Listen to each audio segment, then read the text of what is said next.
Et salutations et bienvenue pour donc ce DVQ, donc voilà quoi, numéro un. On va parler d'un sujet, comme vous l'avez vu en titre, expert, vous avez dit expert.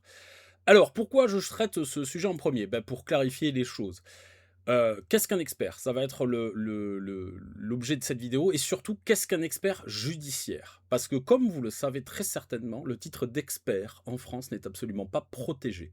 Donc n'importe qui peut se revendiquer expert de n'importe quel sujet et c'est pour ça qu'on voit fleurir un peu partout des experts de différents sujets. Certains de façon très légitime, hein, c'est-à-dire avec un vrai bagage professionnel, des vraies connaissances et une vraie expertise, vu qu'en fin de compte, le problème du terme expert, c'est ça, c'est qu'en fin de compte, le terme d'expert, il est lié au terme expertise, c'est-à-dire le fait d'analyser de façon sachante une situation, voilà, mais avec des gens qui sont complètement pétés. On pense bien évidemment tous à certains experts de plateau qui racontent tout et le contraire de tout sur les chaînes différentes, que ce soit les médias normaux, que ce soit même des médias, on va dire, en ligne, plus confidentiels. Donc un expert, vous l'avez compris, ça peut être tout et n'importe quoi. Par contre, un expert judiciaire ou un expert de justice, ça c'est autre chose. Alors c'est autre chose, ça veut pas dire que quelqu'un qui porte ce titre-là peut pas dire des bêtises, hein, évidemment, mais ce que je veux dire par là, c'est qu'il y a un filtre. Le filtre, c'est le fait d'avoir été sélectionné.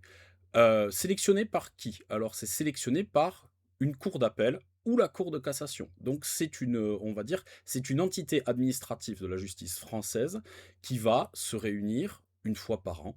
Généralement, on est, plutôt, sur la fin de l'année, vers le mois de d'octobre-novembre, ça va dépendre des cours d'appel, pour décider, en faisant un examen sur dossier, donc sur, on va dire l'expérience professionnelle des gens, si les gens sont admis sur la liste de la cour d'appel ou de la cour de cassation, sachant qu'il y a une seule cour de cassation en France et plusieurs cours d'appel en France. Ça, pour les gens que ça intéresse, je laisserai aller regarder sur Internet, c'est des informations qui se trouvent assez facilement. Donc on est sélectionné et à partir de ce moment-là, on est inscrit sur une liste. Le but de cette liste, c'est de favoriser, on va dire, la sélection quand on a besoin d'un expert dans une affaire judiciaire, que celle-ci soit du pénal, que ce soit du droit civil ou que ce soit du droit administratif. Donc alors sachant qu'il y a normalement il y a des experts spéciaux pour le droit administratif. Donc voilà, ça va permettre de choisir aussi bien pour les magistrats, mais également pour les gens qui veulent commettre une expertise privée. Ça va leur permettre de choisir quelqu'un, par exemple, s'ils ont besoin d'une contre-expertise, parce qu'il y a bien évidemment des laboratoires d'État qui sont donc l'IRCGN et l'INPS. Idem pour les gens que ça intéresse, n'hésitez pas à approfondir la chose. Sur Internet, on trouve des informations un peu partout et on salue les collègues. J'ai des connaissances et des amis dans les deux entités, voilà, et il y a des gens très bien dans les deux entités. De toute manière, les gens très bien, il y en a dans toutes les sphères et des cons, il y en a partout. Voilà, et on est toujours le con d'un autre aussi. Mais bon, ça c'est pareil, je pense que c'est un énorme poncif que je viens de balancer, mais je suis aussi là pour balancer des poncifs, faut pas déconner. Donc voilà. Et donc, il y a les laboratoires d'État qui ont l'inscription sur les listes, hein, donc voilà, sur les listes de cours d'appel et de cours de cassation. Mais donc, il y a des experts indépendants, dont je fais partie depuis 2014. Voilà, ça fait que j'ai fait des travaux d'expertise judiciaire. Alors, qu'est-ce qu'un travail d'expertise judiciaire? C'est quand vous êtes mandaté par un magistrat au sein d'une procédure judiciaire. Là, à ce moment-là, vous êtes vraiment dans l'expertise judiciaire. Et que consiste le travail d'expertise judiciaire? C'est vous avez un fait technique, parce que l'expert judiciaire, c'est un spécialiste du fait technique, ce n'est pas un spécialiste du droit. Le spécialiste du droit, c'est le magistrat, et l'avocat également, qui va... voilà. Mais l'avocat ne dit pas le droit, l'avocat est là pour défendre son client, mais le magistrat dit le droit.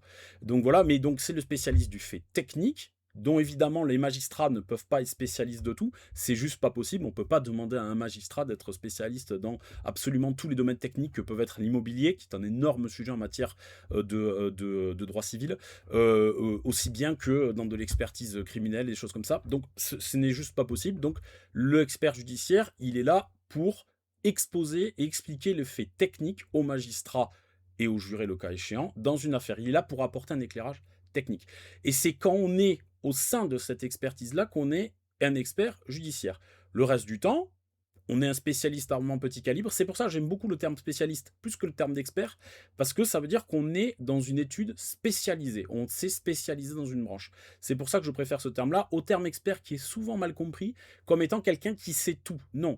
L'expert, c'est quelqu'un qui va produire une expertise, c'est-à-dire un travail, une étude sur un sujet précis. C'est juste ça. Voilà, le terme, il est très galvaudé. Je trouvais que c'était important. Je ne vais pas tellement aller plus loin sur la chose parce que je pense que vous avez compris. Donc, les deux termes qui sont protégés, c'est expert de judiciaire et expert de justice, où là, on parle bien de quelque chose de particulier dans une procédure particulière. Et après, le terme d'expert, tout court, n'importe qui peut se prévaloir d'être expert d'un sujet ou d'un autre, et comme je le disais, de manière légitime ou illégitime. Voilà. Donc, je ne veux pas tellement aller plus loin. C'était pour apporter cette clarification. Moi, personnellement, je vais me définir comme étant technicien armement petit calibre, spécialiste plutôt des armes de guerre. Pourquoi spécialiste des armes de guerre? Parce que ça a été mon travail au sein du ministère de l'Intérieur pendant près de 15 ans, et parce que c'est mon sujet d'étude. Quand vous regardez mes publications, c'est autour de ça principalement que mes intérêts portent. Je ne suis pas particulièrement spécialiste des armes de chasse. Est-ce que ça veut dire que j'ai aucun regard et aucune compétence sur les armes de chasse? Bien évidemment que non. Il y a des choses que je connais dessus, mais par contre, il y a clairement, je ne peux pas aujourd'hui me prévaloir d'une grande expertise sur un B25. Ce n'est pas ma spécialité, je n'en ai même jamais réparé, je n'en ai même de mémoire jamais démonté. Oui, parce que au bout là, ça fait ça fait plus de 20 ans que j'ai de carrière. Il y a des choses, je les ai déjà commencé à les oublier. Il faut pas rêver non plus. Surtout que les connaissances, c'est quelque chose qui s'acquit et c'est quelque chose qui s'entretient. Et donc sur l'armement de guerre, c'est quelque chose que j'entretiens. Je fais des publications régulières. Donc voilà. Et c'est pour ça que je dis que c'est une spécialité. Voilà. Et je ne me définis pas comme armurier, ça va être un petit peu on va dire l'ouverture de porte qu'il y aura avec ce truc-là. Parce qu'aujourd'hui, aux yeux de la loi française, un armurier, c'est avant tout quelqu'un qui fait le commerce des armes à feu. Ben, ce n'est pas mon cas. Je ne fais pas le commerce des armes à feu. Voilà. Il y a des gens qui vont vous dire un armurier, c'est quelqu'un, ce n'est que la personne qui fabrique les armes. Oui, peut-être. Alors c'est toujours, c'est un sujet sur lequel on reviendra souvent, mais en fin de compte, c'est le problème du sens des mots.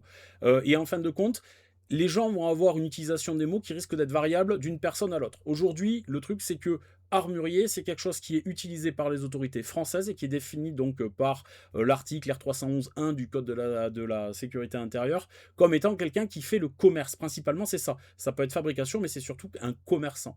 Donc voilà. Et donc moi, je ne suis pas commerçant d'armes. Je me définis moi-même comme étant commerçant de savoir. Voilà.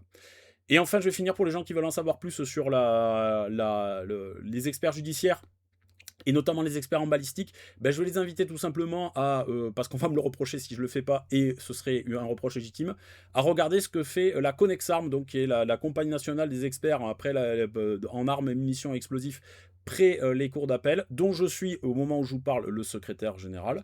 Voilà, qui expose bien un petit peu les travaux. Vous y retrouverez des gens que vous connaissez peut-être à travers Cible, comme Gaston Desplechin.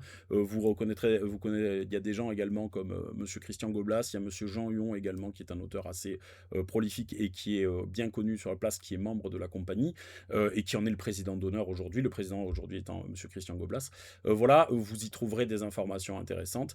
Voilà, et pour les experts judiciaires, je pense que vous trouverez plein de productions qui vous expliqueront ces choses-là. Voilà. J'espère que cette vidéo n'a pas été trop longue, qu'elle était bien, et on va la finir comme il se doit.